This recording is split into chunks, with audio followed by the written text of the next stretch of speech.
अरे बाप रे बाप, आज तो चोर की गाड़ी का कचूमर बनेगा।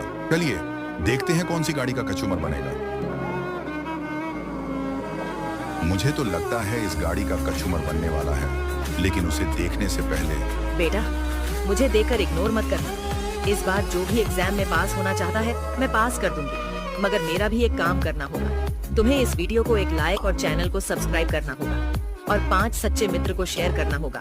और मेरे बेटे जाते जाते कमेंट में सरस्वती माँ लिख दो। यह क्या, चोर की गाड़ी का तो स्वाहा हो गया।